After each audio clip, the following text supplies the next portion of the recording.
Welcome to the Reality Revolution. I'm your host, Brian Scott, and this is dedicated to all those spirits out there who believe life is meant to be magical and fun. Here we venture to share the very mysteries of self and reality. My purpose is to help light that spark inside of you, to reawaken your sense of fascination and awe towards the world. I'm going to try to help you hack reality and unleash your potential and open unlimited possibilities of wealth, health, and relationships in your life. Welcome, reality creators. Today, I will continue a series that I've been working on where I do deep dives on chapters of Reality Transurfing. My ultimate goal is to do a deep dive on each chapter of both Reality Transurfing and Tufti the Priestess. And right now, we're on chapter 6 of Reality Transurfing, which is the alternatives flow. And even though I have reviewed this stuff and summarized it, when we actually go into the chapter itself, the very wording of it has power. This book is a unique book because Reality Transurfing by Vadim Zeland is the book we're talking about. And because on multiple readings, there are different layers to the text. One of my favorite chapters in the whole book is the alternatives flow. This is what it all comes down to, and this is going to make a spectacular meditation because it's really what I would love to be able to tune into sometimes in certain meditational space. The alternatives flow. And so I'm going to go through this chapter and we're going to do our best to try to understand this. Hopefully when I come out of this, I will have a better understanding. I'll try to share my aspect of this, and hopefully it will help you to better understand how to access the alternatives flow. And this chapter starts out with the information field, which is what the aspect of reality transurfing I'm very fascinated by.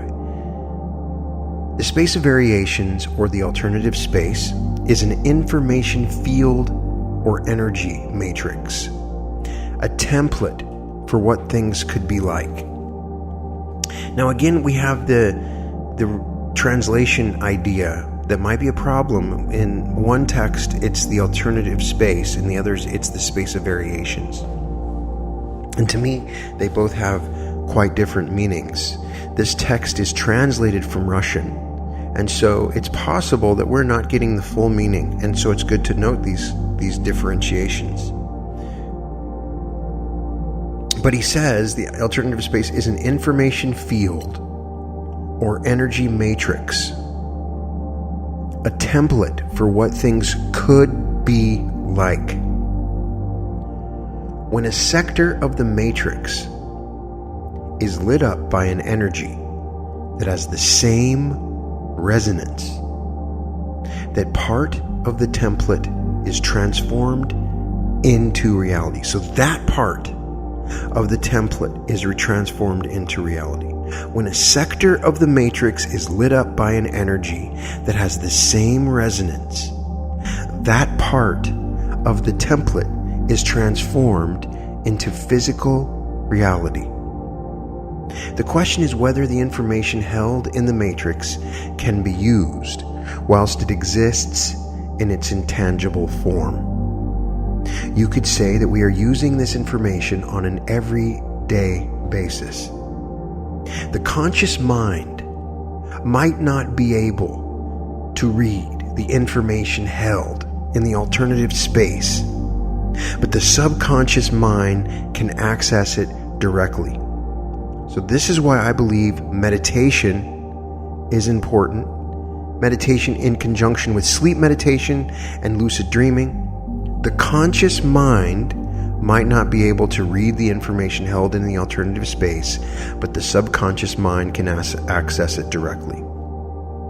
And so what I'm trying to do with these meditations is to access your subconscious mind. I've tried hypnotic trance inductions and basic yogic meditation techniques, and you really kind of have to pick your own, whatever works for you to reach your subconscious, because everybody's is going to be a little bit different.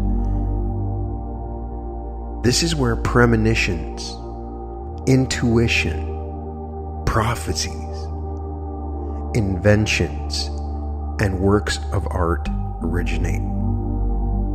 So these two sentences are huge. The conscious mind might not be able to read the information held in the alternative space, but the subconscious mind can access it directly, and this is where the premonitions, intuition, prophecies, invention, and works of art originate. Some of this we already know, but the conscious mind sources information both by interpreting data from the external world and by receiving it from the subconscious via intuition.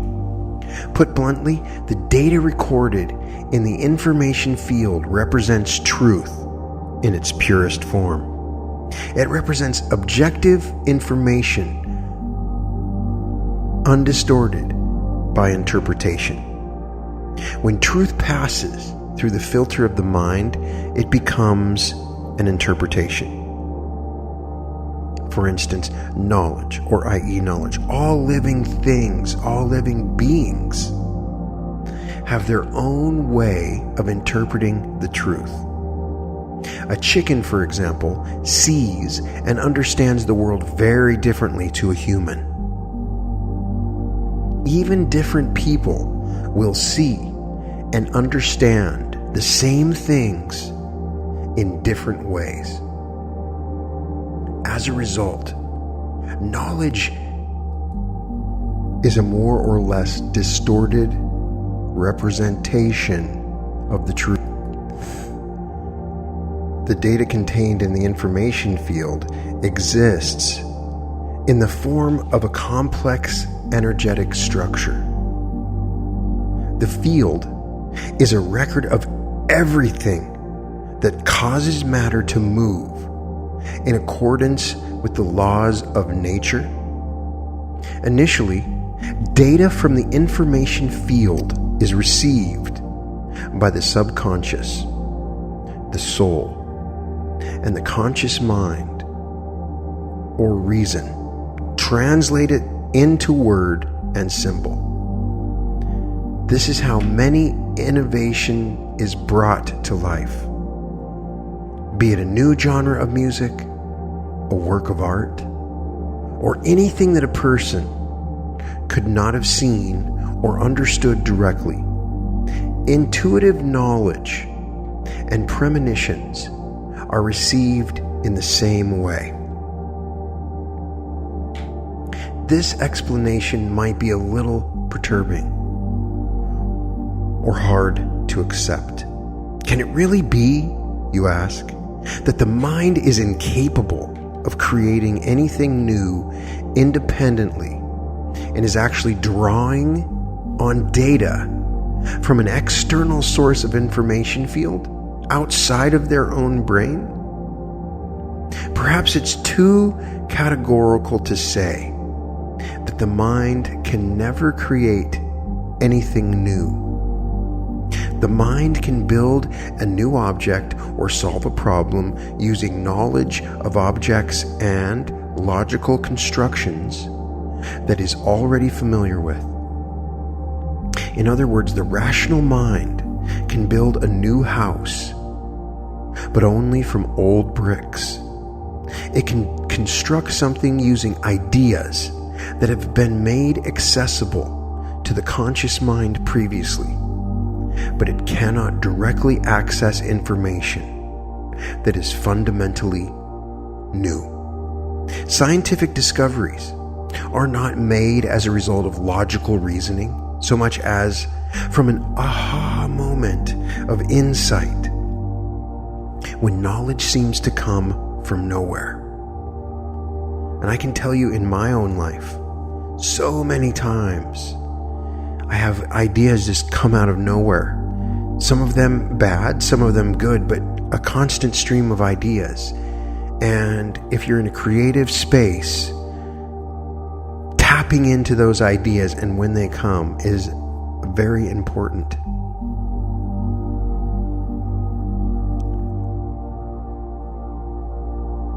The mind can build a new object or solve a problem, yes, but only with what it's familiar with. It can construct something using ideas that have been made accessible to the conscious mind previously, but it cannot direct access information that is fundamentally new. Good music just comes to the musician. It's not created via the intelligent choice of notes. When you're in the flow, it comes to you. Perhaps they are listening to the rustle of the morning stars. Works of art are created as a result of inspiration, not professional and technical skill. A picture that from a technical point of view has been executed perfectly will not necessarily be proclaimed a work of art. The special quality that makes something a work of art lies beyond the realms of technical execution. Poetry that has the ability to touch your heart is not written by the process of choosing rhythms, but comes from the depths of the poet's soul. Creativity based on inspiration and insight is totally different to something produced by the rational mind. It is only later that a product of true creativity becomes an attribute of the mind. The mind may be capable of making a perfect copy of an old work of art, but it is incapable of creating a new one. The mind analyzes data received from the information field by the subconscious mind and endows it with symbolic form, producing a painting, a melody, a poem, mathematical formula, etc. We do not yet know how the subconscious accesses the information field, but we can witness the access. Clairvoyants, for example, are capable of perceiving events that have taken place in the past, have not yet taken place, or are happening somewhere beyond our field of vision. As we cannot yet explain the mechanism for such things, we refer to them as paranormal phenomenon. Not wishing to reveal their impotence, the pendulums of fundamental science refuse to take such phenomena seriously. However, the fact that we cannot explain them does not stop them from being real or justify the tendency to dismiss them out of hand. There are people who are capable of seeing events in the information field as clearly as if they were witnessing them in the material world. I can only say this for myself. I am in this boat. I have seen incredible things in the information field, and I've really struggled to try to translate them into something that I could explain, to draw. People like this are capable of attuning to manifest sectors in the alternative space, in the space of variations. A clairvoyant, for example, can attune to the sector of a missing person by looking at a photograph of that person or touching an item of their belongings. The police have been known to make use of the services of clairvoyants in their investigations. Not all clairvoyants can see perfectly, and so mistakes are made. Mistakes can be made for two reasons. First, the clairvoyant may attune to a sector that has never been realized in the material plane and never will be. Confusion can also be caused by the fact that separate sectors differ in script and scenery to a lesser or greater degree, depending on their relative distance from one another. This can affect how information is interpreted. For example,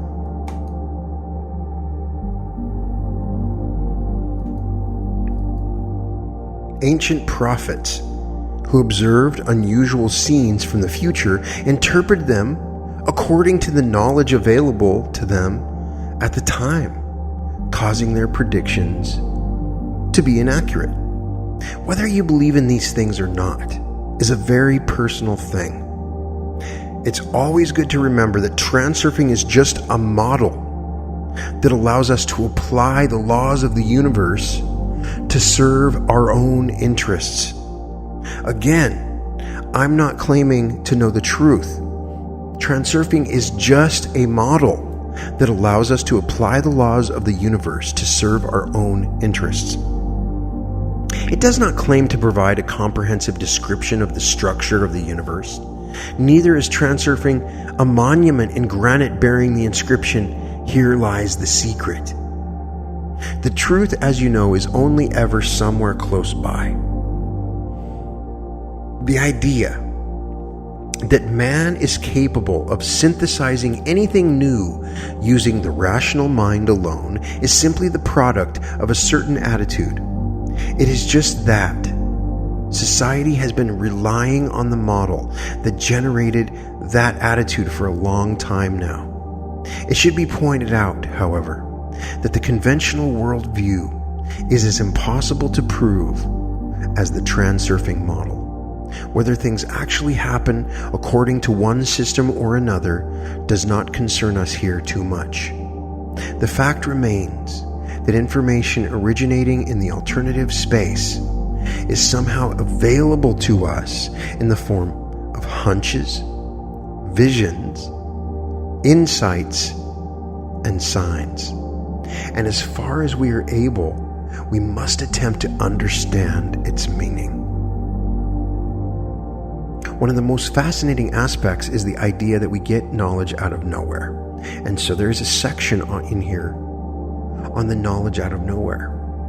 Only a few very unique individuals are capable of reading data held in the information field. The majority of us receive reverberations of data in the form of momentary premonitions and vaguely perceived knowledge. People involved in the worlds of science and creativity often receive insights after many long days or even years of contemplation. It can take such a long time to unveil something entirely new because thought energy, however deeply a person concentrates, can be more easily attuned to the sectors of the alternative space that have already been transformed into physical reality. It is harder when it hasn't already been done, is what he's saying. Anything fundamentally new originates in sectors of the alternative space that have not yet been transformed into physical reality. Unfortunately, we do not yet fully understand how to attune our thoughts to these sectors.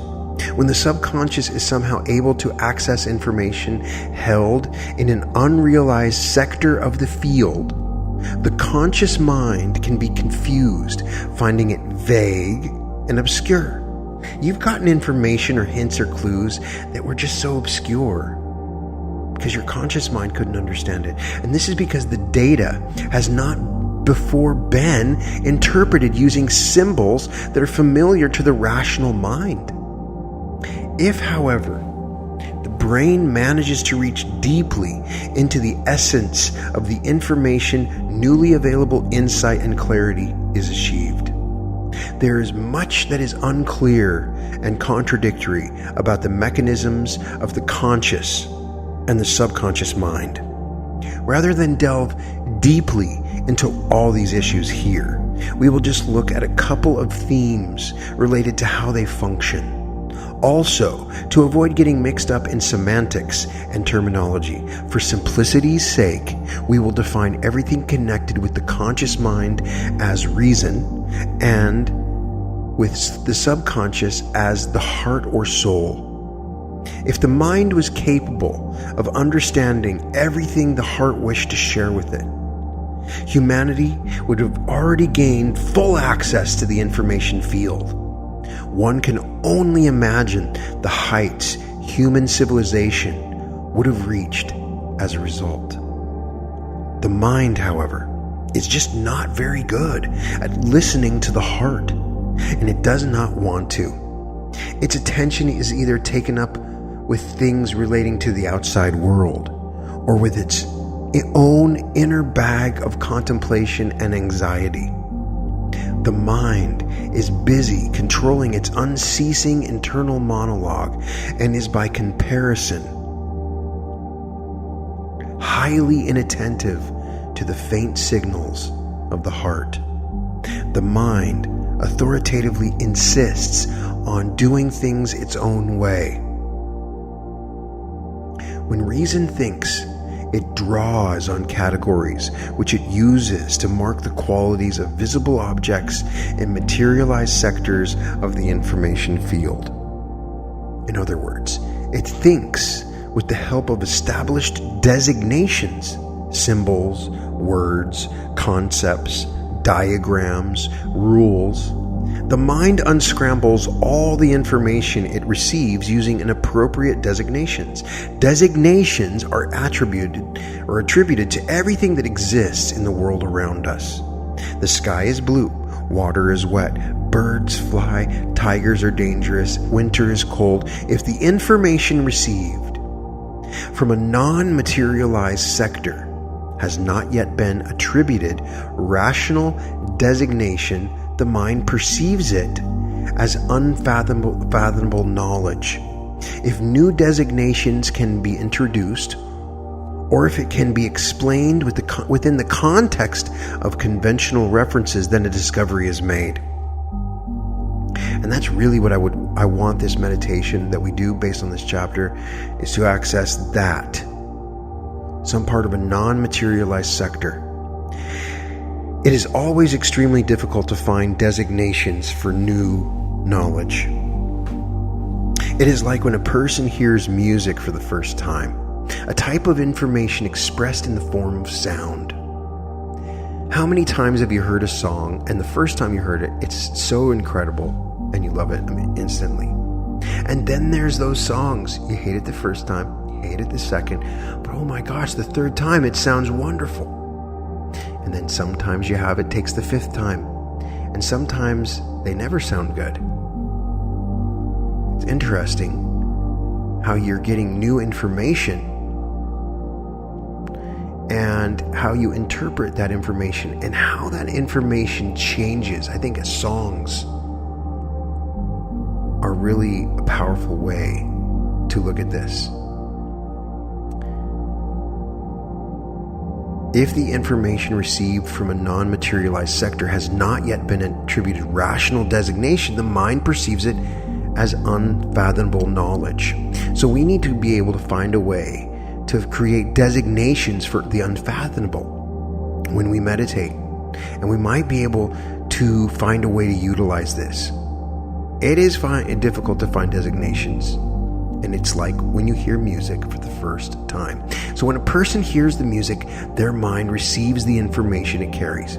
The mind knows it is hearing something, but does not yet understand what it is hearing, because it has nothing to make reference to. Understanding comes later, when the person has heard music many times, and all the relevant designations and objects have been demonstrated: musicians, instruments, notes, and songs. When music is heard for the first time, it is perceived simultaneously as knowledge and a mystery. Try explaining to a small child that milk is white. Young children are only just learning to use abstract categories, and so they ask a lot of questions. A child may know what milk is, but not understand what white means, and so the child asks, "What is white?" White is a color. What is a color?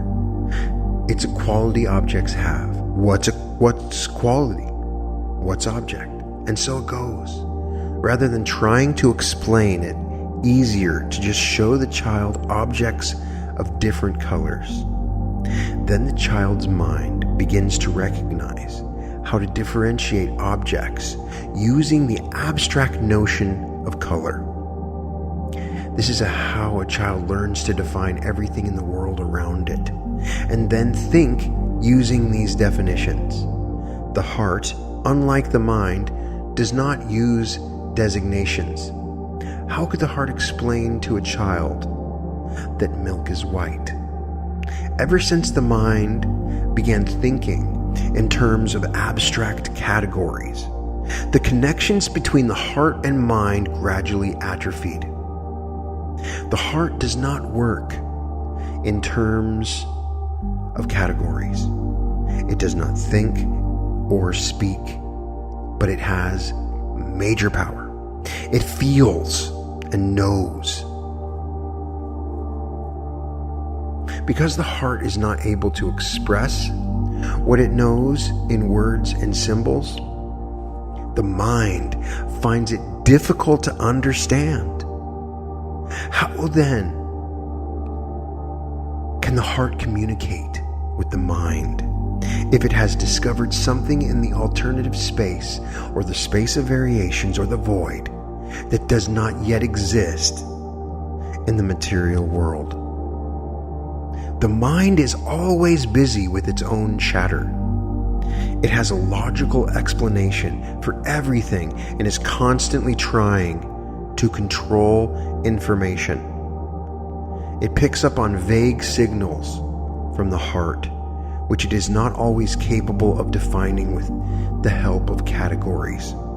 The vague feelings and knowledge signaled by the heart are drowned out by the vociferous thoughts of the mind. When control over the mind is released, however, intuitive feelings and knowledge can break through to consciousness. The signals of the heart are conveyed as an ambiguous premonition, which we call the inner voice. In moments when the mind is distracted, it allows you to experience the feelings and knowledge of the heart. This is the rustle of the morning stars. Now, this is in italics when he says this. So this is the rustle of the morning stars. And he says before this, the signals of the heart are conveyed as an ambiguous premonition, which we call the inner voice. In moments when the mind is distracted, it allows you to experience the feelings and knowledge of the heart. So if I can distract you enough in the meditation, you can listen to the heart. The rustle of the morning stars, the voice without words, reflection without thought, and sound without volume. When you hear this music, you know that you have understood something, but it still has an elusive quality. Do not think so much. Feel and listen to your intuition. Everyone knows what intuition is. Everyone has sometimes had feelings that someone is about to arrive just before a visitor appears at the door, has had the feeling that something is going to happen and then it does, or has had the feeling that they simply know something that requires no explanation. The mind is constantly generating thoughts, and the voice of the heart is literally drowned out by the thought churn, making it difficult to access intuitive knowledge. This thought churn is what we're trying to slow down in meditations. If you stop the train of thoughts and simply contemplate the emptiness, you will hear the rustle of the morning stars, the inner voice that has no words. The heart could provide answers to many of our questions if only we could hear its voice. And I've discussed this on previous episodes of the Reality Revolution. It is my belief that we have a sense of waves coming from the future and the past. And the sense of it is in our heart. The heart knows about the future. And that is what we're trying to access. We are simply trying to stop the train of thoughts and contemplate the emptiness. If you stop the train of thoughts and simply contemplate the emptiness, you will hear the rustle of the morning stars. the inner voice that has no words. It is quite difficult to deliberately attune to unrealized sectors of the information field and to force your mind to listen to what the heart is trying to convey. So we will begin slowly. The heart has two quite clearly discernible states, comfort and discomfort. The mind has designations for these states. I feel good. I do not feel good. I feel confident. I am anxious. I like it. I do not like it. Every step we take in life, we have to decide whether to do one thing or another. The thing we call life emerges when parts of the alternative space are transformed into physical reality.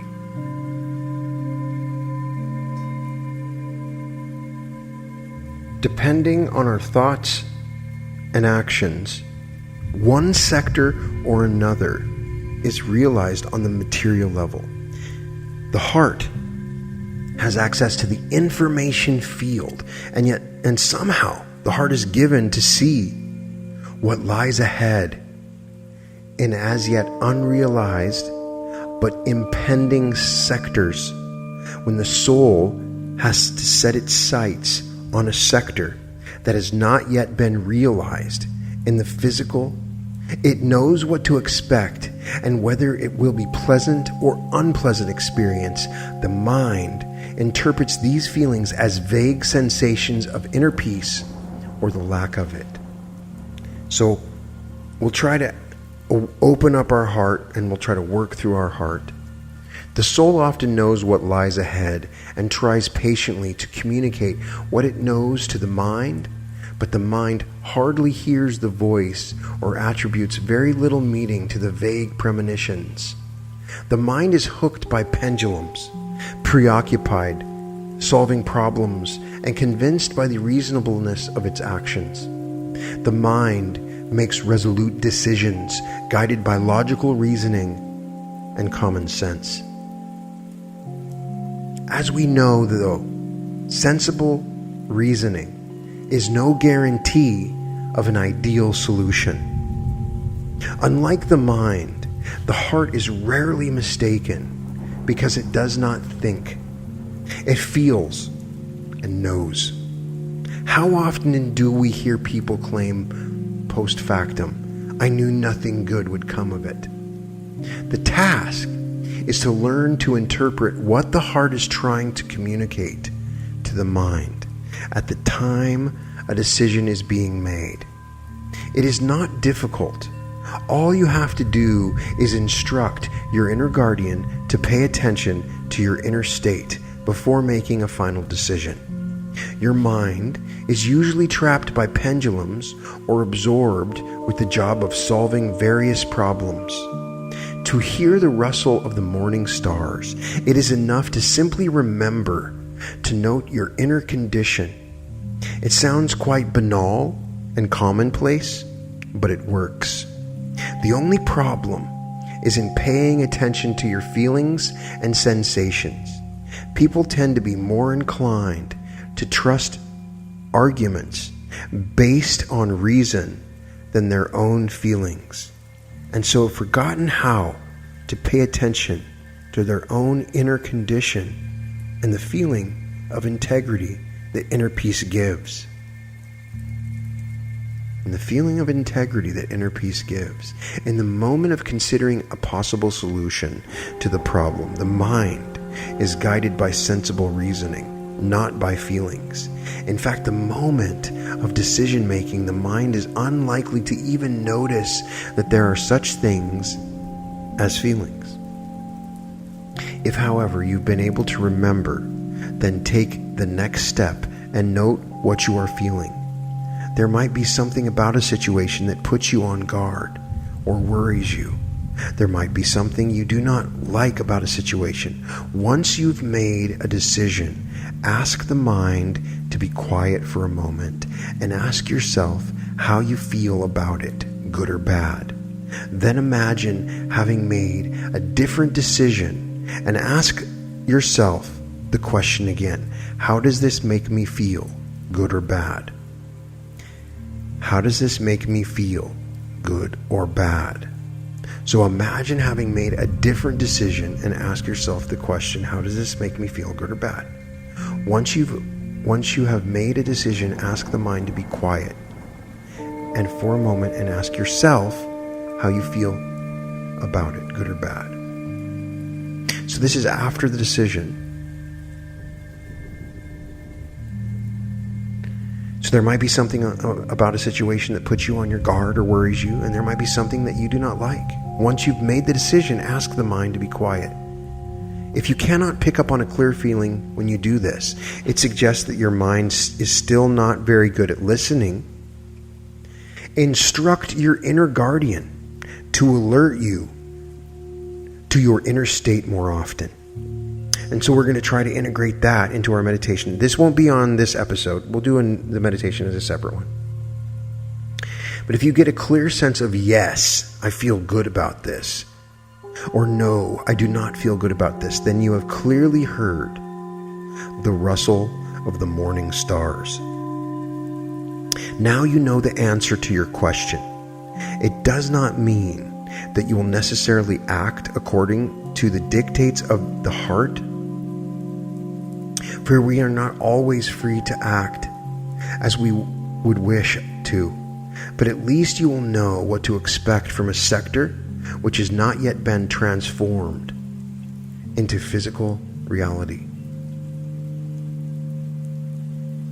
The needy, the indignant, and the fighter. In any situation, a person can respond with two extremes of behavior. One extreme is to be swept along by the current like a powerless paper boat, and the other is to row stubbornly against the tide.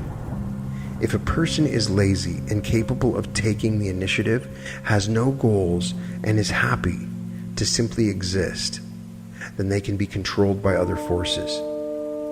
It is very easy for this kind of person to become a pendulum's puppet. People like this effectively decline from choosing their own fate or choose to believe that their fate is predestined or predoomed. Through their choice, they affirm the statement that there is no flying from fate. What will be, and they will be proved right. Because this life path also exists as a potential reality in the alternative space. Having made this decision, all a person can do is complain about their fate and their impotence, hope for the mercy of higher powers. When a person gives up responsibility for their fate, they take one of two paths. One path, they accept their circumstances and beg for handouts, cap in hand, appealing either to the pendulum or to some higher power. A pendulum will force the needy to work hard, and the person will break their back, earning a very humble living. They may naively call on higher powers for help, but generally speaking, higher powers have more important things to do. The needy abdicate responsibility for their own fate in the matter.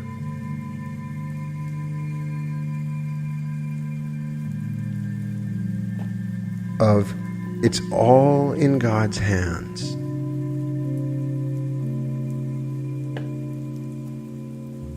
Perhaps they believe that all you have to do is ask nicely.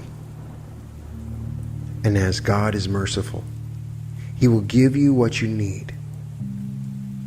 Imagine the prayer, mountains and valleys, rivers and oceans. O sky, O earth, I bow before your power. My heart is filled with faith and reverence. I believe that you will help me buy my morning newspaper. Perhaps this is too exaggerated an example, and yet why not? After all, it makes no difference surely to the higher powers whether you're asking for a newspaper or a palace, for they can do nothing. If the needy for some reason ended up without a morning paper, they could surely conclude that they just did not ask properly, and so carry on asking. There's a Russian joke that goes, a man is lying on his sofa praying, God, make me rich. I know I can't. I know you can. I totally believe in your greatness. And annoyed, the Lord tells him, listen, mate, you could at least buy a lottery ticket. It is a convenient position to abdicate all responsibility for your life, at the same time as wallowing in your own self-importance. For it is self-important to imagine yourself so significant that God, in all His majesty and mercy, would see to your needs personally. God has already given man the ultimate gift, freedom of choice, and yet some people are too infantile to accept the gift, preferring to remain constantly dissatisfied. People will always find ways to justify their actions, claiming that their path is too densely strewn with obstacles, and that for them something always goes wrong. That something, of course, is balanced forces and pendulums that arise as a consequence of the excess potential generated by their self-importance. It is like in the children's game that goes, geese, geese, honk, honk, are you hungry? Yes, yes, yes. Well, fly on home then. We can't. We are afraid of the gray wolf that stands at the foot of the mountain. If a person does not fit the role of the needy,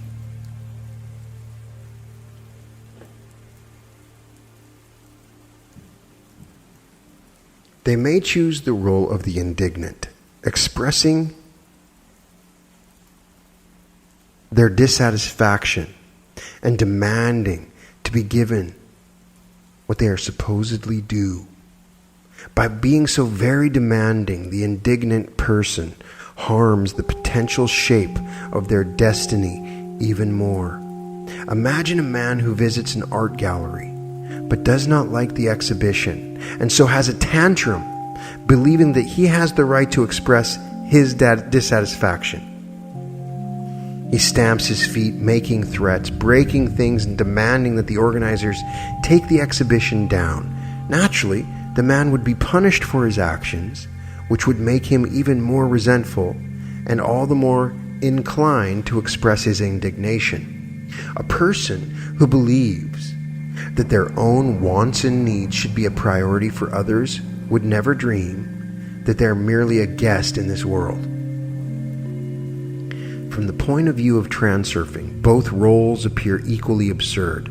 Transurfing offers a different path. If you want something, don't plead for it. Don't demand it. Just go ahead and get it. There is nothing new in this position. It is the natural stance of a person who makes their own choices and believes that their destiny is in their own hands. However, people tend to take this too far in the struggle for a place in the sun. Taking a hard stand, people declare war on pendulums, get drawn into competition, and elbow their way forward. Their entire life becomes a continuous struggle for survival. This is their choice, and their choice will be played out because it also exists as a possible reality in the space of variations. We already know that passive acceptance and overt dissatisfaction cause a person to become dependent on pendulums. Perhaps you recall the content of the earlier episode that we did on importance and excess potential. And check out my episode on balance and expectation. The needy create excess potential via their feelings of guilt and voluntarily offering themselves into the hands of manipulators. The victim automatically assumes that they are condemned to have to ask for what they want and waits until someone decides to give it to them. The indignant person creates excess potential with their continuous expression of dissatisfaction and ruins their own life by endlessly invoking balance forces. Having chosen to battle, the fighter takes more productive stance, but their life is hard and demands a huge amount of energy. No matter how hard a person tries to resist, if they take this position, they will just get more and more entangled in the web. The fighter believes that they're battling for the sake of their own destiny, while in fact they're simply wasting huge amounts of personal energy. Sometimes a person wins, but at what cost? Their example goes to convince everyone that the laurels of victory can only be hard won. With that, the widespread belief that if you want to achieve something, you have to slog away and fight for it is further consolidated. Public opinion is mainly shaped by pendulums. The excess potential of self-importance serves as a feeding trough for pendulums, and so beliefs based on some aspect of self-importance are widely supported. The belief that a personal goal is difficult to attain represents a projection of outer importance, whereas the belief that the goal can only be achieved by a personality with extraordinary qualities is a projection of inner importance. Either way, the individual is fleeced. They may be allowed to reach the finish line, which will no doubt make them very happy. But what the person will not realize is how much energy was wasted, not so much on reaching the goal as on indulging the exactions of the pendulum. They use the word exaction, so I'm not quite sure about that. Metaphorically speaking, it is like a person trying to make their way through a crowd of pleading beggars in order to reach their goal. The beggars bustle about, block the way, and grasp at the person's clothes and body.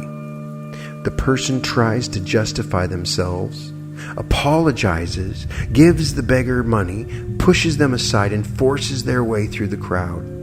Finally, and not without great difficulty, the goal is reached. The energy was spent on actually achieving the goal is comparatively small enough to place one foot in front of another. The remaining portion of energy went on battling with the needy. When a person learns to break the loop with the pendulum, they will have their freedom. The scroungers will leave them in peace and focus on some other individual. To free yourself from the burden of pendulums, you have to abandon inner and outer importance. If you manage to do this, the obstacles you would have encountered on the way towards realizing your personal goals will simply fade away. Then you'll be in a position not to ask for what you want, not to demand it, and not to struggle for it, but simply go ahead and get it. Now the question arises as to how the phrase "go ahead and get it" should be understood specifically and how to go about it. All of the additional chapters in the book are devoted to answering this question: how to go ahead and get it. And so that's what they're trying to answer. So far we've outlined general strategies for choosing one's personal destiny. One of the roles described, the needy, the indignant, or the fighter, none of those are for us. What role do you think transurfing would ascribe to the master of their own fate in the game called life? That is the homework. The answer can be found as we continue. The needy and the indignant go weakly with the flow of life, while the fighter pushes against the flow. Of course, in life, no one person is a pure example of either role. We all adopt one or more of these roles to a greater or lesser extent as life changes, and yet none of them are particularly effective. If it is not advisable to fight and going with the flow is too limp, what other options are there? Earlier, we described how reason authoritatively asserts its will based on common sense. Some people rationalize in a very reasonable, intelligent manner, and yet are totally incapable of solving their own problems. How useful can common sense be if the mind cannot use it to provide an ideal solution to a problem? The thing is that even though the mind is being rational, it remains unaware of the fact that it is influenced by the thought patterns created by pendulums.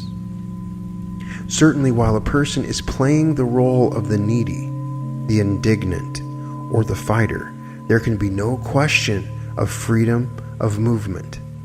In reality, the fighter has no more freedom to assert their true will than the little paper boat. Metaphorically speaking, this is how the fighter moves with the flow of life. Pendulums provoke the fighter, who then swims against the current, not understanding that it would be easier and more advantageous to use the flow. The fighter's mind is gripped by pendulums, but the fighter is resolutely set on battle, and by making resolute decision whips the water with all his might in places where calm, smooth movements would have sufficed. Now imagine a person who neither goes against the flow, causing additional eddies in the water, nor lets the current carry them utterly like a little paper boat. They would be intentionally moving in harmony with the flow, noting the sandbanks, obstacles, and dangerous areas along the way, making smooth movements to keep their chosen course. This is the person at the helm. How useful is it to think of life in terms of flow, and why is it so injurious to swim passively or try to resist the flow? The information that lies in the alternative space is stationary, like a matrix. At the same time, the information structure is organized into chains of cause and effect, which give birth to the flow of alternatives. So this is the first time we've heard alternatives flow, which is the title of the chapter. And this particular paragraph is beautiful, and we need to read it again, because I think it is very essential, because this is the first time we talk about flow. How useful is it to think of life in terms of flow, and why is it so injurious to swim passively or try to resist the flow? The information that lies in the space of variations is stationary. So this void, where all the information that we get is in one place, it doesn't move, like a matrix. And at the same time, the information structure, so they are differentiating it by saying the information structure organized into chains of cause and effect. So what we see in our daily life that starts to happen to us, and the things that are happening, is the chains of cause and effect which give birth to the flow of alternatives. This is what we mean when we talk about the flow in context of transurfing. The main reason to avoid resisting the flow is that in doing so you expend a huge amount of energy, either in vain or to your own detriment. Neither can you rely entirely on the alternative's flow, for it could carry you into a calm lagoon as easily to the edge of a waterfall. One should therefore proceed with a sense of caution, correcting one's movement with smooth actions. A person should also be aware of the general direction of the flow, which is determined by their chosen goal and the means of achieving it. Once the general course has been determined, one should rely on the flow as far as possible. Everyone has a rough sense of the general flow of events in their life, and most people first study, then get a job, have a family, work their way up the employment ladder, build a house, and so on. Many people make a lot of mistakes along the way, in retrospect wishing they had done things differently, but it is too late to change anything. What is done is done. The flow takes them in a direction far away from their goal, and the rational mind is powerless to do anything about it. All they can do is regret, knowing if only they had known where they would fall, they would have put something in to soften the landing. Everyone wants to know what awaits them just around the corner. Not everyone is serious about turning to fortune tellers and astrologers for advice, but many are interested in them, at least out of curiosity. The advantage of a reading is that an optimistic astrological forecast or prediction can light a spark of hope, whereas an unpleasant prediction can be trivialized as meaningless and later forgotten.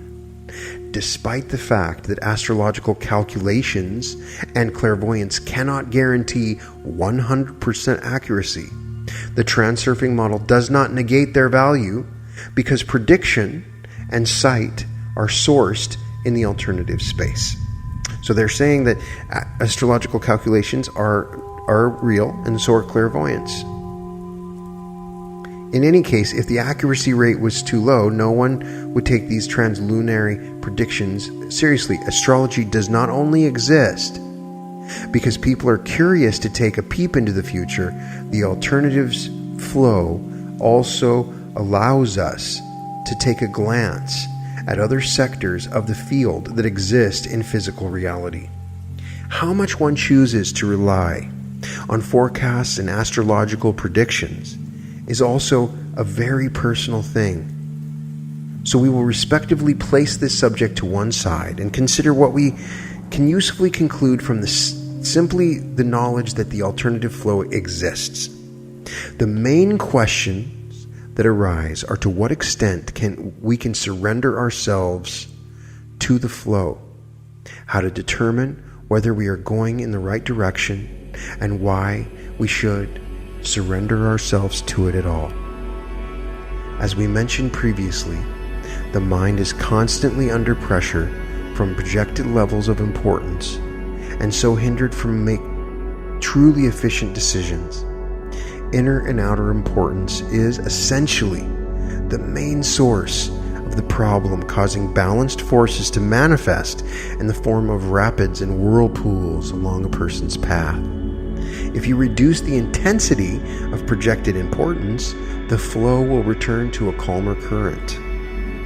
The question of whether one should surrender oneself to the flow is also important. Outer importance encourages the mind to look for complicated solutions to simple problems. Inner importance convinces the mind that its reasoning is sound and capable of making the only right decision. If we reduce the intensity of projected importance, the mind can breathe freely because it has been released from the influence of pendulums and the pressure of artificially created problems. It can make more objective, appropriate decisions. The beauty of this lies in the fact that once the mind is free of the burden of importance, it has no great need for powerful intellect. Of course, to solve everyday problems you need logical thinking, knowledge, and analytical skill, but this requires much less energy. The flow of alternatives is a luxurious gift which paradoxically the mind hardly ever uses. The alternatives flow contains the solutions to all our problems. The majority of problems we are in fact artificially created by the mind. Pendulums prod the anxious mind, which sets about solving all sorts of problems just to try and keep the situation under control. Its willful decisions are for the most part pointless, like randomly slapping your hands on the surface of the water. The majority of problems, particularly minor problems, resolve themselves if the alternatives flow is allowed to take its course. There is no essential need for a powerful intellect if the solution to a problem already exists in the alternative space. The optimum solution will appear of its own accord as long as we do not go rooting around in the debris, interfering with the alternative's flow. Optimally, it is a principle that is inherent in the structure of the information field. Chains of cause and effect create streams in the flow of alternatives. These streams represent the best possible ways in which cause and effect can move.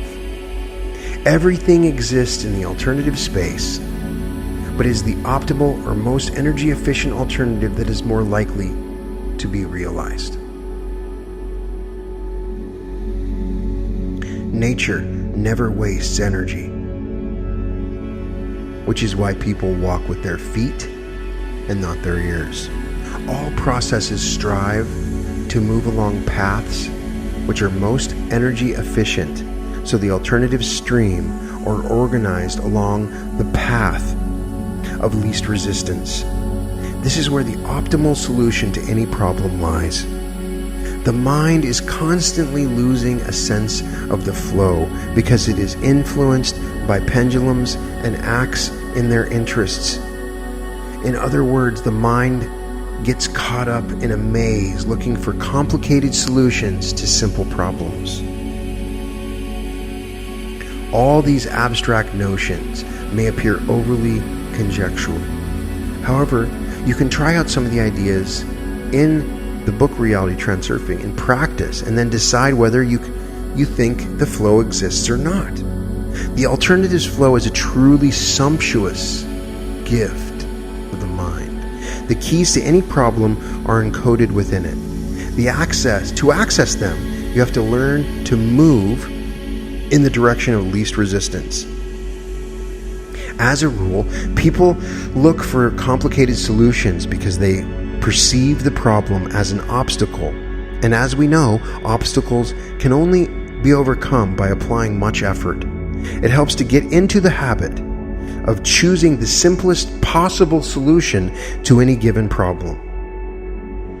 We all have to learn to something new at some point, or think about how we can do familiar tasks in a more effective way.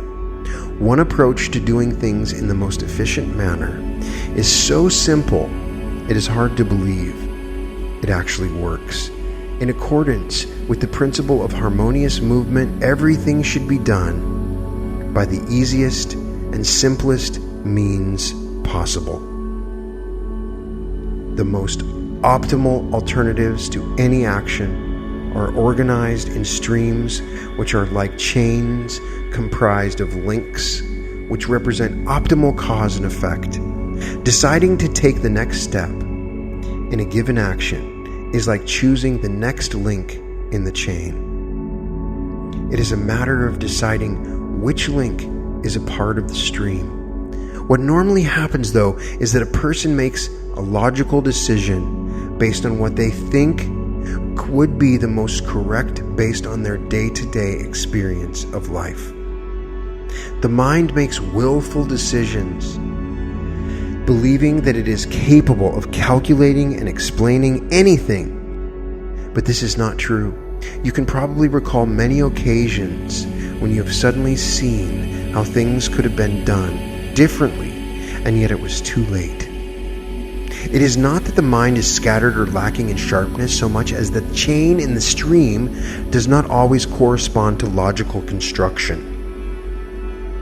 However meticulous you are, you will rarely choose an optimal action relying solely on logic. Generally speaking, the mind is always under some kind of pressure, be it stress, anxiety, depression, or heightened activity. In other words, the mind is constantly distracted by pendulums, which make it a little bit pushy or prepared to launch an attack on the outside world. So in order to choose the next chain in the stream, all you have to do is free yourself from the puppet strings and have enough compliance to follow the flow. This means adopting a condition of balance and having enough mindfulness not to project inflated importance. Once you feel that you're in a condition of balance and harmony with the world, just follow the flow. You will notice a multitude of signs that will guide you. Let go of the situation. Be the objective observer rather than the participant. These are things that we need to put in the meditation. Once you feel that you're in a condition of balance and harmony with the world, follow the flow. You'll notice a multitude of signs that will guide you. Let go of the situation. Be the objective observer rather than the participant. Perform your actions simply, adopting neither the position of slave nor master. Instruct your inner guardian to nudge you every time your mind tries to make a sensible but nonetheless willful decision. Detach yourself emotionally as if you were simply an administrator and observe your work from the outside. Everything can be done a lot more simply than you think. Yield to simplicity. It is the mind, not the alternatives flow, that carries you to the edge of the waterfall. Imagine there's something you need to buy, but you don't know where to find the shop that sells it. You rely on your mind to suggest the most sensible and the most complicated way of finding the shop you need. You drive around half the town looking for the right shop, only to find one right next door to your house. If you had attributed less importance to the search, the mind would not have been set on finding such a difficult solution. Here is another example.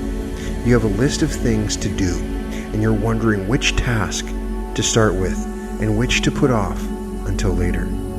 Do not think about it.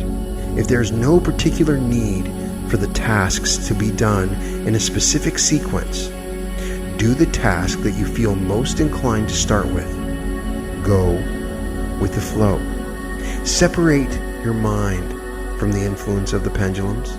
It is about learning that smooth, light, simple movements are enough to navigate the water.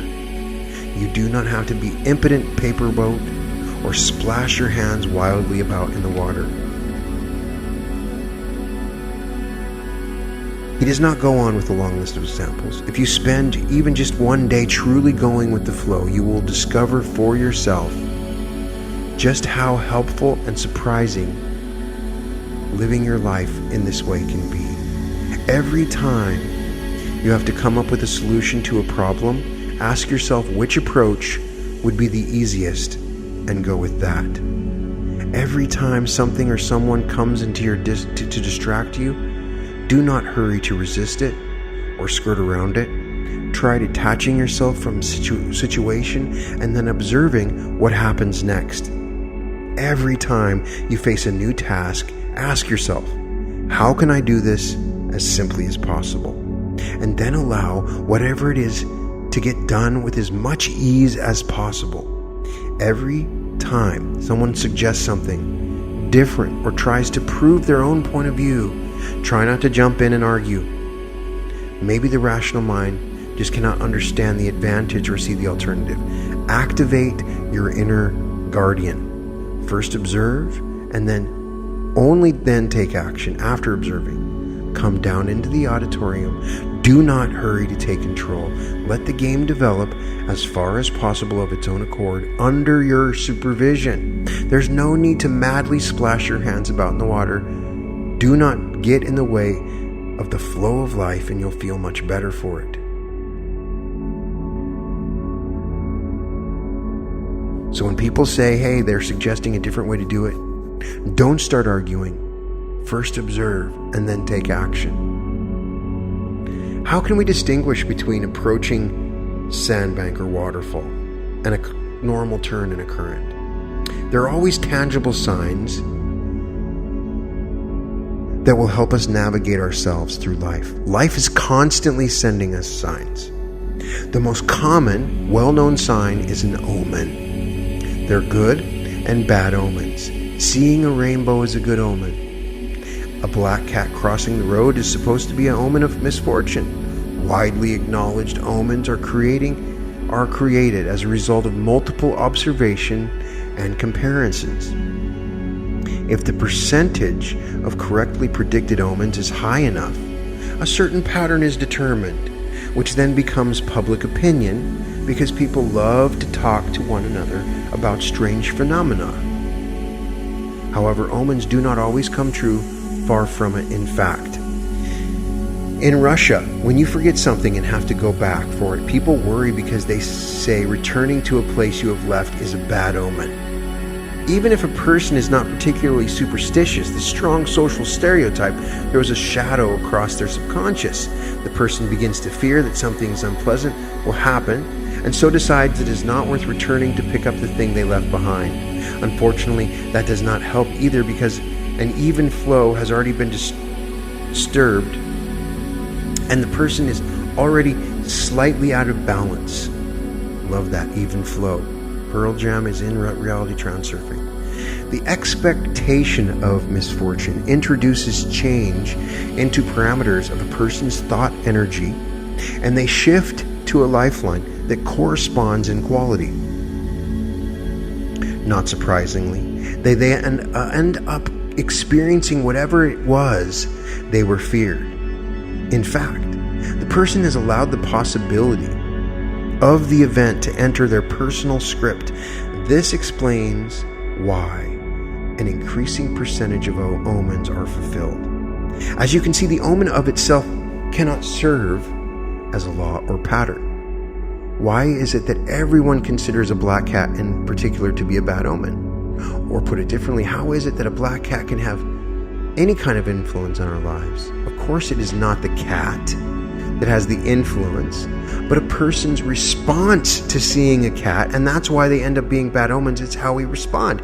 If you believe in omens, they will play a role in shaping the events of your life. If you do not believe in omens, but still experience doubts, you realize you've seen one. The influences will be slight. If, however, you do not believe in omens at all and pay absolutely no attention to them, they will have no influence in your life whatsoever. The principle is very simple. You experience what you allow into your personal life script.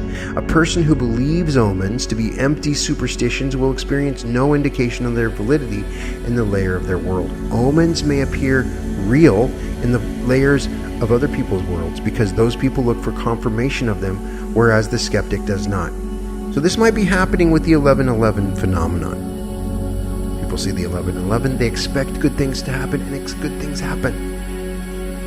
It may not have anything to do with the 11:11, but it's the person's response.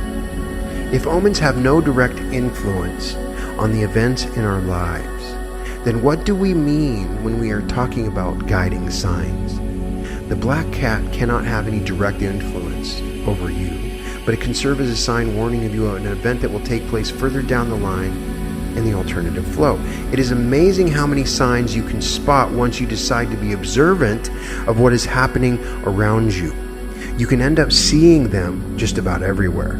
So which signs should be considered guiding signs? The other issue is how signs should be interpreted, but we will not go into that, as it is too comprehensive and vague a topic. All you can reliably do is increase your inner guardian's level of watchfulness and vigilance. Notice the sign and take its presence into account. Guiding signs are signs that indicate a possible turn in the alternative's flow. In other words, a guiding sign serves to herald an event that will substantially change the flow of everyday life. If you're expecting some sort of change in the current, however small a sign will appear to signal an onset. A characteristic sign may also appear if an unexpected turn is coming up in the near future. When the alternative flow makes a turn, you shift onto a different lifeline. The lifeline will be more or less homogeneous as far as quality of life is concerned. The stream in the alternative's flow can intersect many lifelines that have different parameters. The changes may be relatively insignificant, but you will nonetheless experience the difference. The qualitative change is noticed, either consciously or subconsciously, with the knowing that something is not quite the same as it was a minute ago. Guiding signs only appear when a shift to a different lifeline is initiated. If, for example, you pay no particular attention to a separate event such as a crow squawking, if it does not put you on your guard and you do not feel any qualitative difference in the moment, it suggests that you are on the same lifeline as before. If, however, the phenomenon does attract your attention and you feel that there is something unusual or odd about it, then it's probably a sign.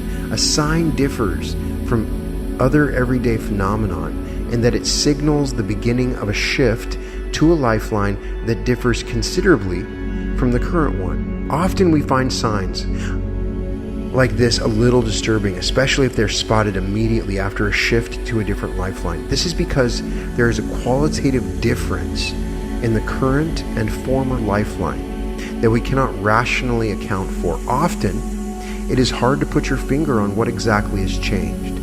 You may just have the feeling that something is not quite right. When a shift has been made, it is sensed intuitively, and sometimes we even notice change in the type of signs we spot. It's as if out of the corner of our eye, we see or suspect that something new has happened in the flow. So signs serve as indicators that a shift has occurred or is in the process of occurring. This is a long one, and we're going to have to keep on going because it's just getting good. Some people are unaware of most of what is happening around them, and so unlikely to notice even the most obvious signs. Generally speaking, though, if we fail to notice anything unusual about an event that takes place on our current lifeline, it is probably because it has the same quality as all the other phenomena we experience. The shift to a substantially different lifeline normally occurs gradually, passing through intermediate lines along the way. The signs on these lines can appear as warnings with different levels of severity. Sometimes a person ignores their first warning, the shift continues, and then a second warning appears, and then a third, and if the person has taken no heed of the danger, an event finally occurs that is encoded in the final line of the shift. Interpreting signs unambiguously is very difficult to do. Sometimes you cannot even be 100% certain whether the phenomenon that attracted your attention is a sign or not. All you can do is take into account the fact that the world seems to be trying to communicate something to you. We are mostly interested in approaching sandbanks and rapids, so it would be nice to at least get a hint of what lies ahead. In most cases, you can explore the sign by phrasing a question in such a way that will produce a yes or no answer. For example, will it work out or not? Will I get it done in time or not? Will I be successful in doing something or not? Is it good or bad, dangerous or not? And so on. The interpretation of a sign should be simplified enough to hint at a positive or negative type of answer. There is no point in expecting a high level of precise detail in a sign.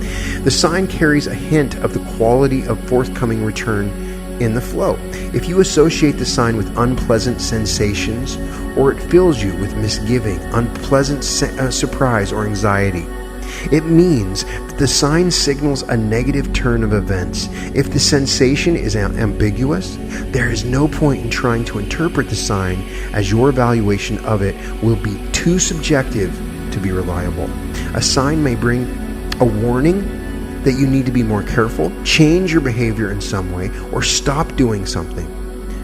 For this reason, it is important neither to negate or sign, nor let it worry you too much by attributing too much significance. Signs can take various forms, but in each case the most useful thing to do is to decide whether their meaning is positive or negative. For example, if you're in a hurry and an old lady with a stick blocks your way, this could be interpreted as a meaning that you'll be delayed, that the bus will normally crawl along, will for some reason fly past today. Perhaps you went too far in a situation and should be more careful, or maybe you're trying to do something that is not going very well, and no matter what you do, obstacles keep getting in the way, bringing things to a grinding halt. Maybe you have chosen a dead-end road and should take a different route. The main benefit of signs is that they have the capacity to wake you up in time, making you see that you're acting in the interest of a destructive pendulum or to your own detriment. People often make fatal mistakes when they are under zombifying anesthesia of a pendulum, only later realizing they were unaware of their actions and forgotten to be vigilant. It can be useful to interpret even innocent signs as a simple warning. It is always wise to maintain a sense of caution and awareness with regard to what is happening around you, as long as cautiousness does not deteriorate into anxiety and suspicion. You have to be able to take care without worrying. Be detached at the same time as impeccable in everything you do. However strange it may seem, sometimes the clearest and most concise guiding signs are phrases spoken spontaneously, as if there were no import. When someone is trying to force their opinion on you, it is better to pay no attention. But a spontaneous phrase, uttered as a casual recommendation or piece of advice, might be worth taking seriously. Spontaneous phrases are spoken without the speaker planning what they're going to say beforehand. You can probably recall an occasion where you responded to a comment immediately without thinking. It is as if the answer already exists somewhere deep in your consciousness and it just comes out. Bypassing the analytical mind. The same thing happens when your mind is dozing or busy with something else and seemingly random phrases are uttered.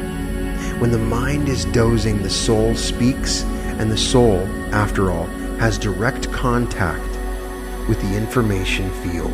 For example, someone just on the off chance says, "Don't forget your scarf, you'll catch the cold." If you do not take their advice, the likelihood is that you will regret it later. You might be absorbed in thoughts about some problem when someone makes recommendation in passing that at the time does not seem very relevant. Listen to these words and phrases. Do not be too quick to discard them. You may be convinced you're right about something, and then someone opens your eyes to see things differently without even intending to do so. Try not to be too stubborn to reconsider your point of view and ask yourself whether you were not in fact just randomly splashing your hands about in the water. Feelings of inner discomfort are also a very clear sign. Although as a rule, we do not pay these feelings due attention. If you have to make a decision, no one better than your own soul knows what the decision should be. It is often very difficult to understand what exactly the soul is trying to tell you, but the principle is the same as with other signs. You can quite unambiguously determine whether the decision is to the soul's liking or not. When you have to make a decision, stop and listen to the rustle of the morning stars. And if in your mind you've already made the decision and remembered about the rustle too late, try to recall what type of feelings you were experiencing when you were making the decision. Those feelings can be characterized as "I feel good about it" or "I don't feel good about it."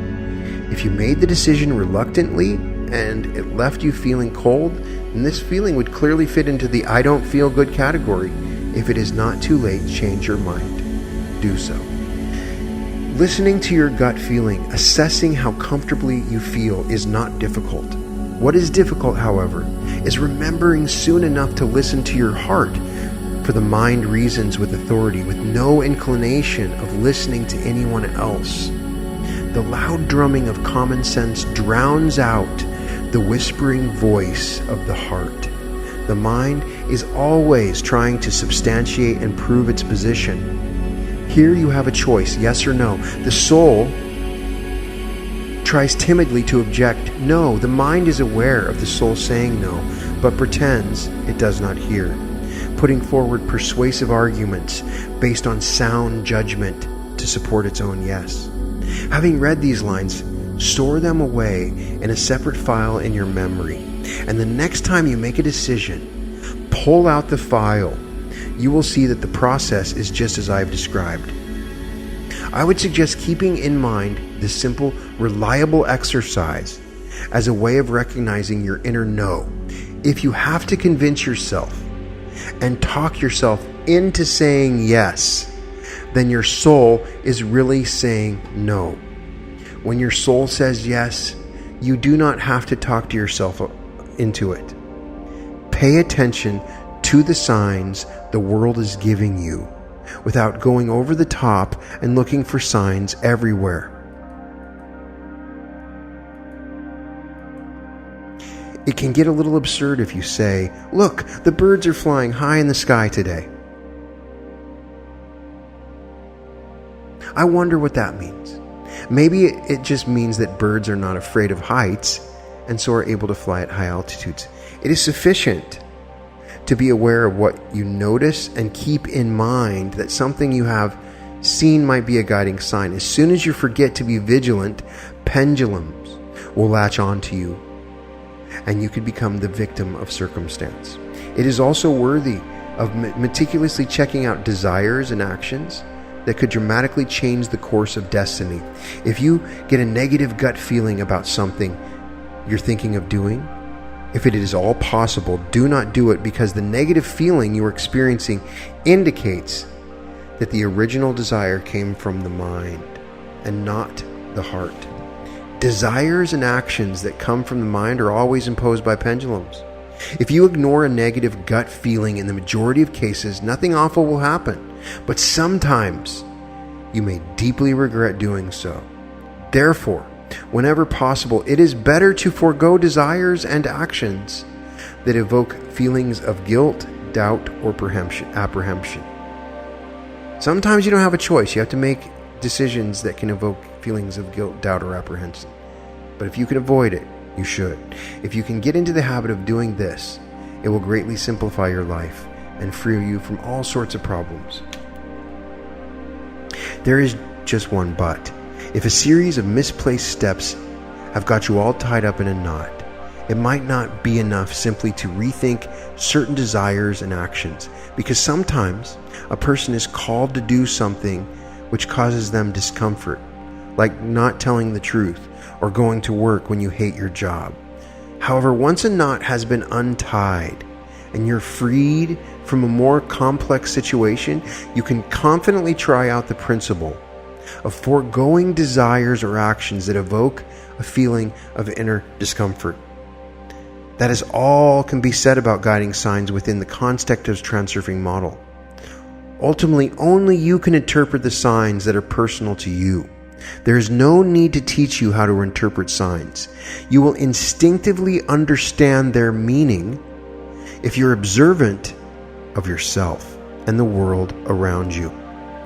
Be wary of attributing excess importance to signs that are not sufficiently clear or that would introduce negative interpretations into your personal life script. You will not get caught up on a sandbank or fly off down the rapids if you avoid creating excess potential. After all is said and done, we can survive quite well without signs if we have to. It is not given us to understand their meaning fully.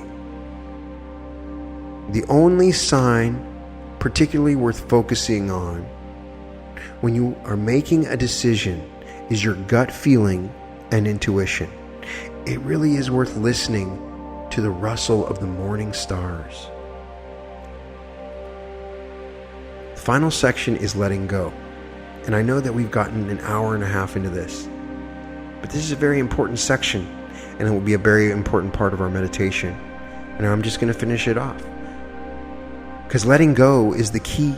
The existence of streams in the alternatives flow can potentially free the mind of two overwhelming burdens: the need to solve problems rationally and the need to control. That is, if the mind will allow itself to be freed, the mind will require a more or less rational explanation to be comfortable enough to let go. As you may have noticed, quite a lot of what is described in this book and in this podcast is irrational, which is why, although it is not the purpose of transurfing to offer a description of the structure of the universe,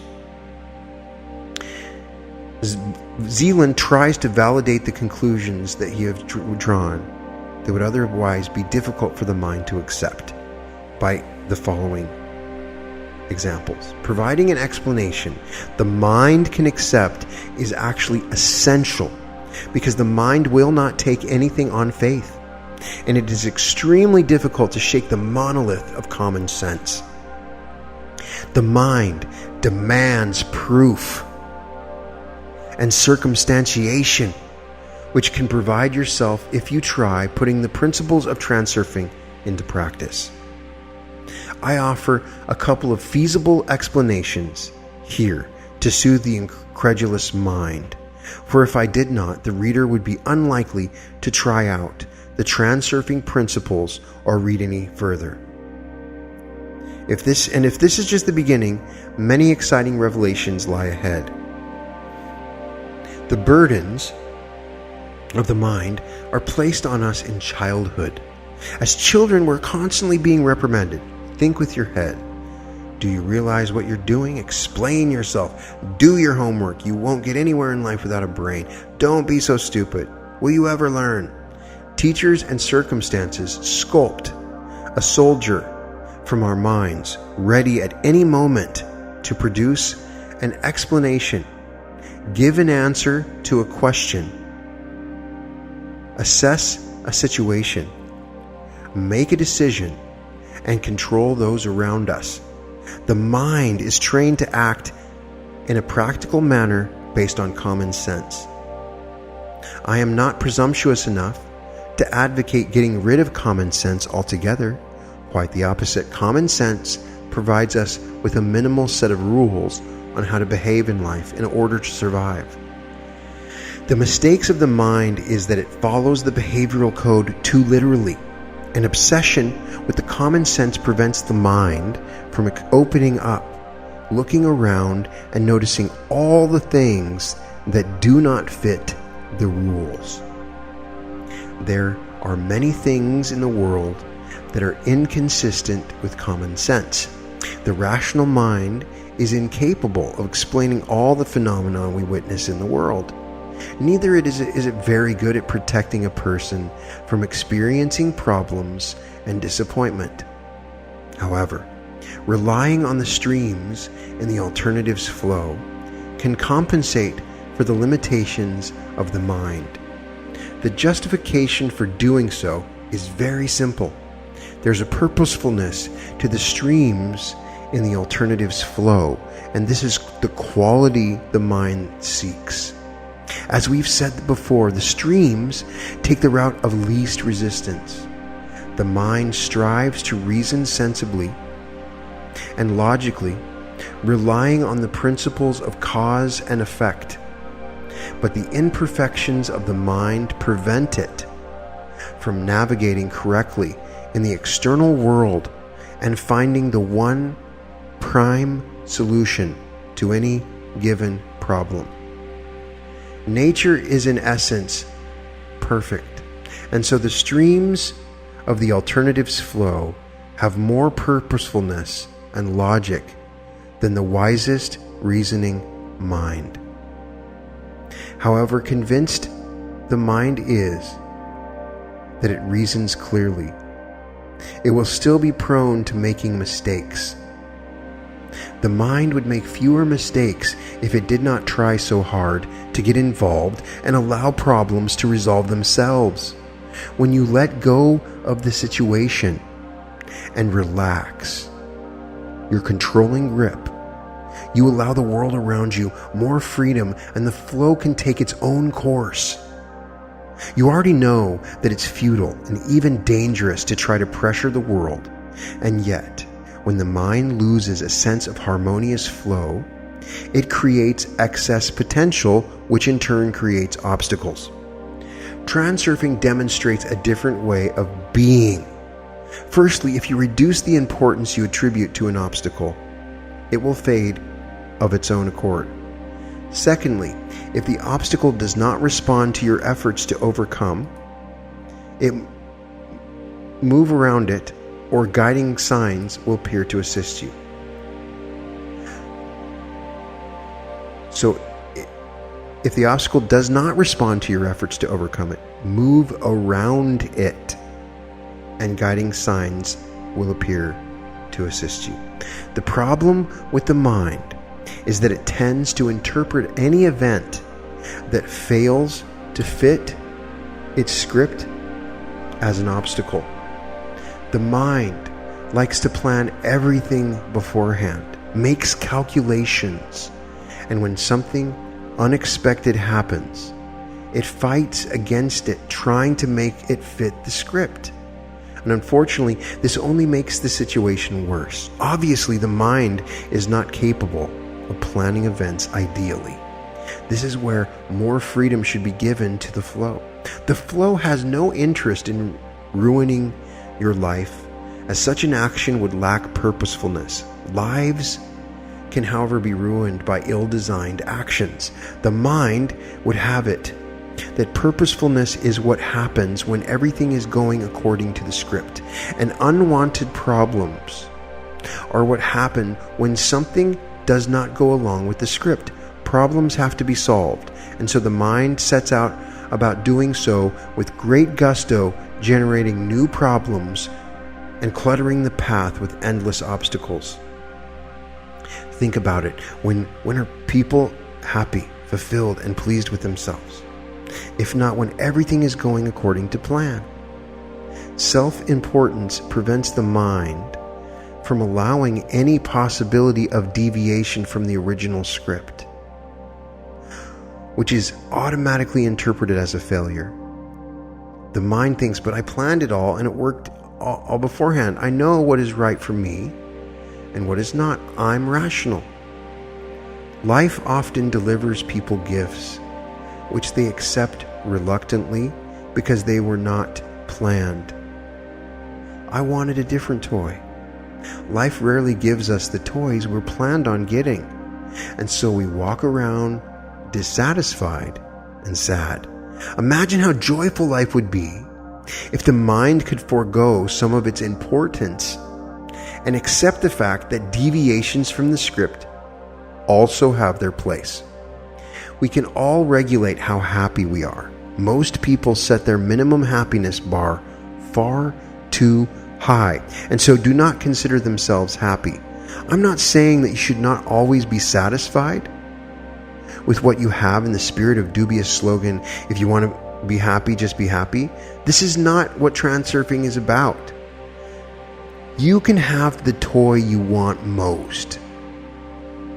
We will return to that later. For now, we are concentrating on how to avoid disappointment and experience fewer problems.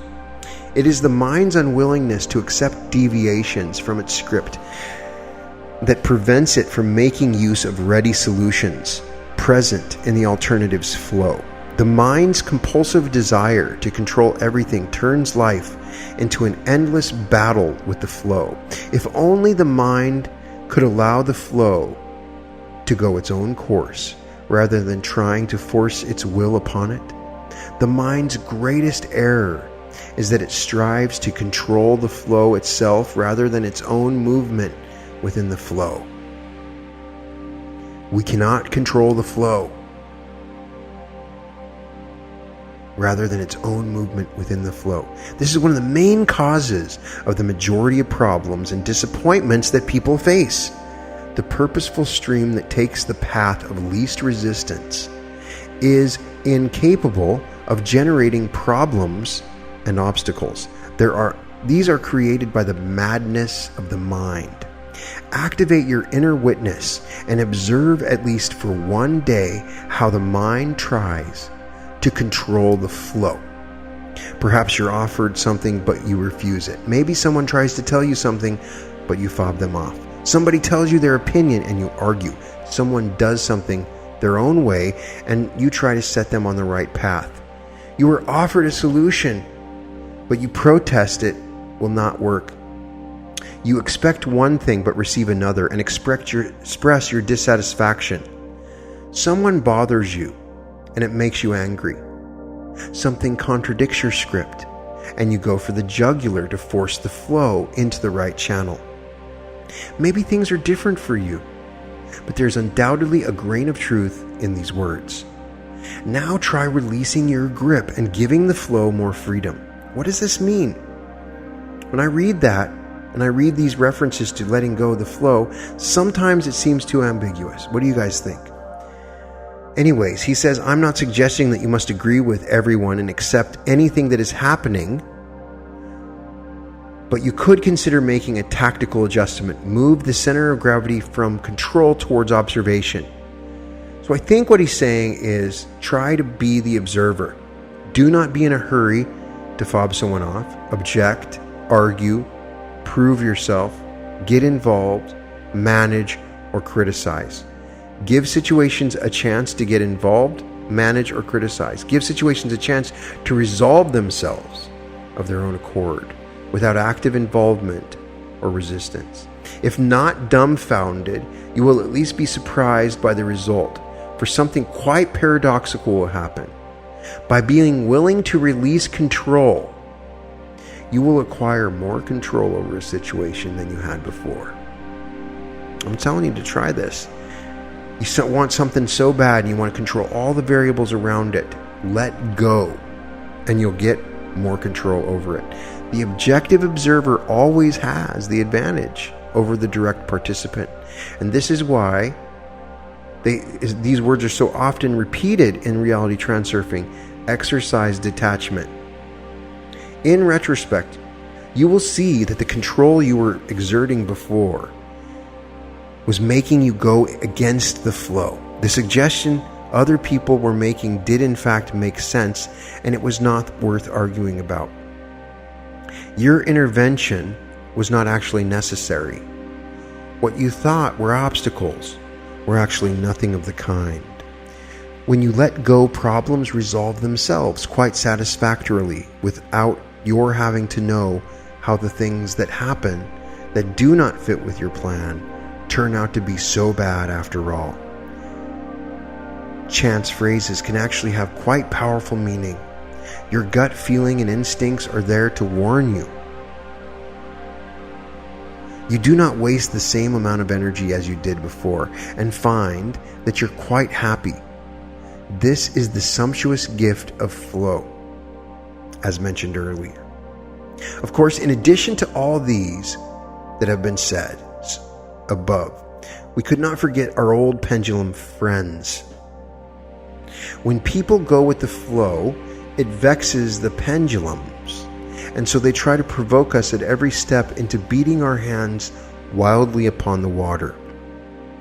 Pendulums abhor streams in the flow for simple reason: the stream moves in the direction of minimal energy expenditure, and the pendulum wants the most energy. When a person goes with the flow of the stream, they do not put energy into battling against the current, create excess potential and fodder for pendulum. The only form of control worth your attention is control over the intensity of projected inner and outer importance.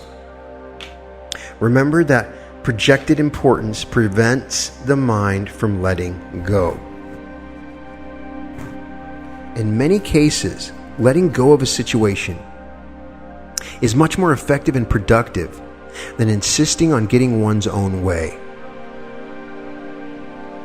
Even from childhood, our striving for self-assertion generates the habit of trying to prove one's personal significance. From this stems the harmful tendency to prove that one is right, whatever the cost. This striving creates excess potential and a conflict of interest. People will go to great lengths to prove that they're right, even when the verdict either way will not directly affect their interests. In some people, feeling of inner importance is so exaggerated, they insist on their own way, even in matters of very little relevance. Now, as an ex-debater, I have this problem. I have this problem big time. When somebody says something that I know is wrong and I want to tell them, you're wrong. And it's such a terrible habit of mine, and I'm definitely working on it. So I'm really proud to say a couple of times I've heard people say completely false things in my presence, and I simply smiled. And maybe that's all we have to do. Self-importance can develop into a mania that produces a compulsive need to control everything. I'll prove I'm right, whatever it takes. It is a grave habit that makes life much more complicated, especially for the ones so intent on defending their truth. As long as you do not risk seriously compromising your interests, let go of the situation and let others exercise their right to beat their hands on the water. If you practice letting go consciously, the feeling of relief will be greater than you succeed in proving your point. I say to let go in every debate, in every meditation, in every hypnosis, and I mean it. You will experience a sense of fulfillment knowing that you moved on. Instead of insisting on your own self-importance, you manage to act like a wise parent dealing with difficult children.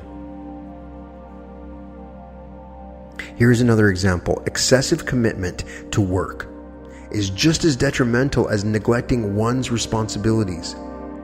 Imagine that you have just taken on a new prestigious position that you've been dreaming of getting for a long while. You demand a lot of yourself because you want to prove your potential.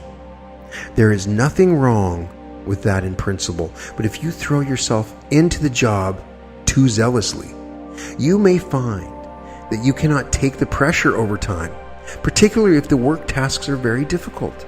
In any case, you'll become less efficient, and at worst, you could earn yourself a nervous breakdown deciding wrongly that you're incapable of handling the position.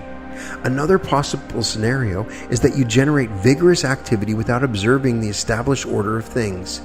You may see all sorts of things that could be improved on and initiate necessary changes, confident that you are behaving appropriately. However, if your innovations change the usual daily running for your colleagues, no good will come of it. This is the kind of scenario in which your initiative can become punishable crime. You entered an environment with slow, peaceful, even flow, and with your actions started wildly slapping the water with your hands trying to swim faster. Ever worked in a small office and somebody shows up and they change the filing system or they move the coffee machine? That stuff doesn't work. And maybe that's what you're doing in trying to fix your problem. Does this mean that you should keep your mouth closed and your head down?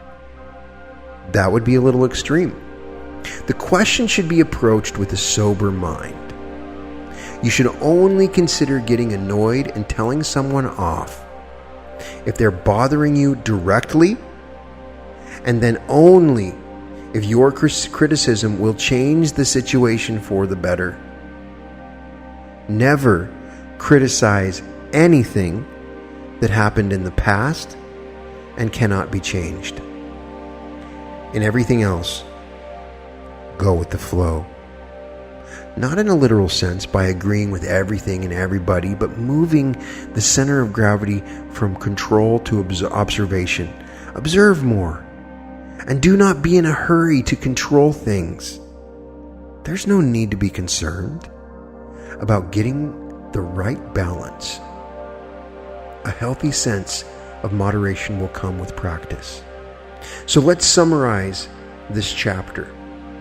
Some information that we've got that's super powerful. I'm going to try to put into a meditation that will be coming up after this, which will be the Alternatives Flow meditation. And I'm excited about this one because I think it goes to the core of meditation. So we know that 1, the mind interprets information using a set of rational, established designations. And 2, the heart does not think or speak. It feels and knows. And 3, the mind is only capable of building a relatively new version of a house from old bricks. The mind doesn't do anything new. 4, fundamentally new discoveries originate in unrealized sectors of the alternative space. 5, the heart serves as a medium between new information and the mind. 6, the heart perceives unrealized information as knowledge beyond interpretation. 7, a discovery is made when the mind is able to interpret information accessed by the heart. 8, the mind is capable of perfectly assessing one's level of inner comfort. 9, then learn to pay attention to your inner state. 10, by foregoing the projection of importance, you are free to choose your destiny. 11, freedom of choice means being free, not to ask, demand, or fight for what you want, but simply to go out and get it. The information structure is organized in chains of cause and effect.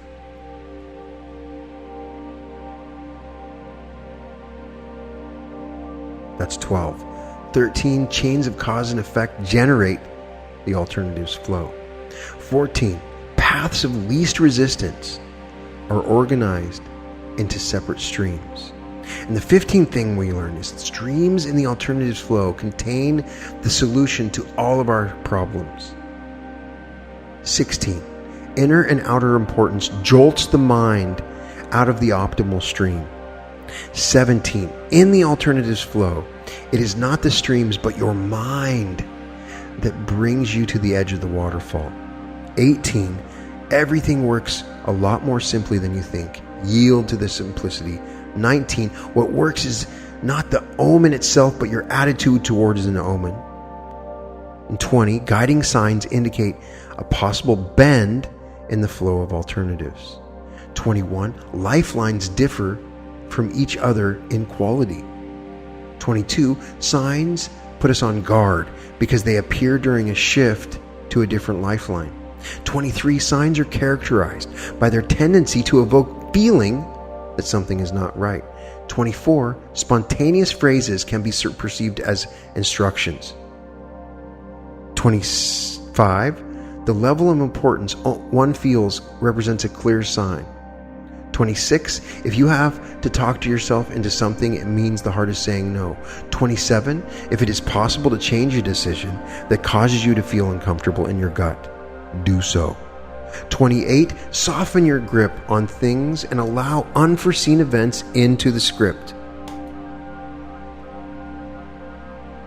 29. Projected importance hinders the mind from accepting a deviation from the script. 30. The mind strives to control the flow rather than its own manner of moving with the flow. 31. Shift the center of gravity from control to observation. 32. Having let go of attachment to control, you will find you have genuine control of a situation. And 33.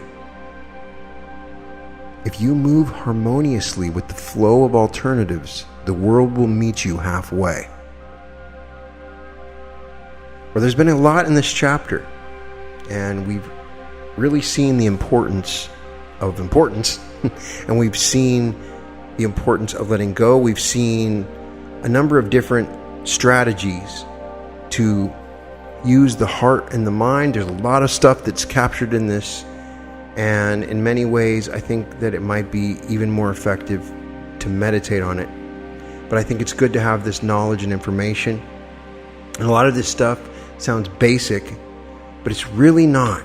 If you go over this information again, we're talking about lifelines created from parallel realities that can put you on negative lifelines, and that the heart knows what's ahead and how to use your heart to read the future. I mean, that's what's in this, and it's amazing.